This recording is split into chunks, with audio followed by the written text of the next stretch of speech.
everyone, welcome to my channel, Cooking for the Family. I'm Dyvonne. Today I'm going to share with you one of my all-time go-to one-pot meals. This works great when you have just a little bit of chicken, you have like about 2 or 3 potatoes, some kitchen staples. I put together a nice hearty one-pot meal. We kind of dress it up, dress it down however you want. I'm going to share with you my recipe and how I do it. Now, I want to start off by saying that this is a basic soup recipe, and I'm a soup person. I love soup. And so I make soup pretty often, actually, soups and stews and chowders. And my family, they enjoy soup, but let me tell you, sometimes they are like, soup, we having soup again? I was like, yes, because we're going to use up these potatoes and we're going to use up these pieces of chicken that I unthawed, and we got some celery and carrots. Yes, this is what we're going to have. And so I started several years back, maybe even longer than that, started kind of just dressing it up to give it a different flavor profile. And so the family really loves it. It's easy for me to throw it together as well. And it helps me to, I can sometimes add a few extra ingredients just to kind of give it a different taste or feel. And I'm going to share with you my little extra that I like to put in here, that I started putting in here, that my family was like, oh, okay, this is different from the other soups. I was like, yes, it is. And so first I went on and I had my 2 potatoes. You can use about 2 to 3 potatoes. It was enough potatoes where you don't have enough potatoes to make mashed potatoes for your family, but you want to use up your potatoes. This is a great meal for that. So I had my potatoes. I went on and cut those up. You can use about 2 or 3 potatoes. Now we're using russet potatoes. I have 1 celery stalk that I chopped up, and I had some carrots, and I chopped up about a half a cup of carrots. Now in the description box below, I will have a list of all the ingredients you need to make this meal. So I'm going to start off with my chicken thighs. I have 4 chicken thighs, and with 4 chicken thighs, we're going to feed 6 people.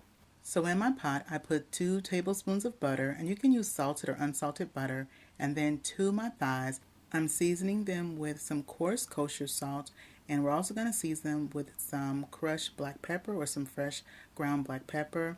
And with that, you can do it to taste. I typically do about 1.5 teaspoons of the coarse kosher salt and about 1/4 of a teaspoon of the black pepper. And so what I like to do is I like to go ahead and build up a nice base for my soup. And how I do that is I slowly like to brown up my chicken that I've seasoned. I like to brown it up in a couple tablespoons of butter before just adding all the ingredients to the pot at one time. So I start off with the chicken, and then I build in the other ingredients slowly at a time. And then what I found is that by doing that, I'm going to get much more of a richer taste and flavor from my ingredients. And so I go ahead and I season the other side of my chicken. Now, my pot, I have it on a medium high heat. And if it starts to brown a little bit too much, you do want to turn your fire down, because we want to give it a nice little golden color by rendering down that skin, and it's going to give us a lot of flavor to our pot. Now, when your chicken is ready, it should look like this. It should have a nice golden brown color to the skin. And our chicken is not totally done yet. We're going to finish cooking off our chicken in just a little bit. So to our pot, we're going to add our veggies. I have my onion. We have our carrots and our celery. And so we're going to start to lift up some of the fond. And we have all those nice drippings and all that nice flavor. And we're going to be using that to saute our vegetables and just start to get them just slightly soft. Now, the special ingredient I started adding was some tomato paste. I used to, back in the day, add tomato sauce. I switched to tomato paste. And from time to time with some recipes, I still do use tomato sauce. But the tomato paste I found was a game changer with this soup. And so I put in 3 tablespoons of tomato paste. So once we add the tomato paste in, I start to saute the tomato paste and mix that in with our vegetables and also the drippings that we had in our pot.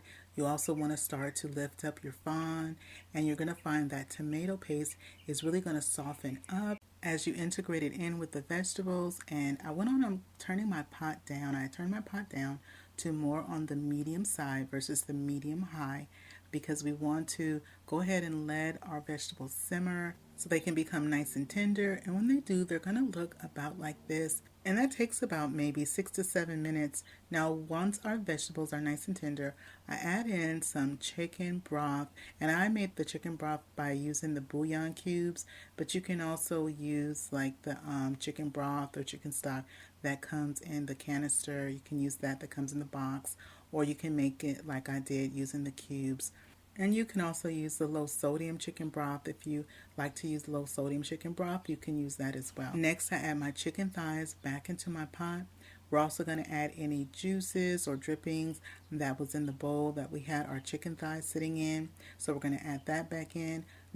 And in addition to the 4 cups of the chicken broth, we're also going to add in 2 cups of water. I'm going to put the top on my pot, turn my flame up to a high, and we're going to let this simmer until the chicken thighs are nice and done, nice and tender, and have cooked through. This is going to take you about 25 to 35 minutes to have the chicken nice and done. So our chicken has been cooking for about 35 minutes now. Our thighs are nice and done. I'm going to take them out of the pot. We're going to go ahead and remove our chicken from our pot. And then I'm going to let this cool just a bit. Now while my chicken is cooling, it'll allow me to shred it. I'm going to discard the skin, and we're just going to be shredding the meat from the bone. Now is when I add the potatoes in, and I'm also going to add in my corn. So that was the 3 potatoes that I had chopped up. I also have my corn. That is 3/4 of a cup of corn that I have.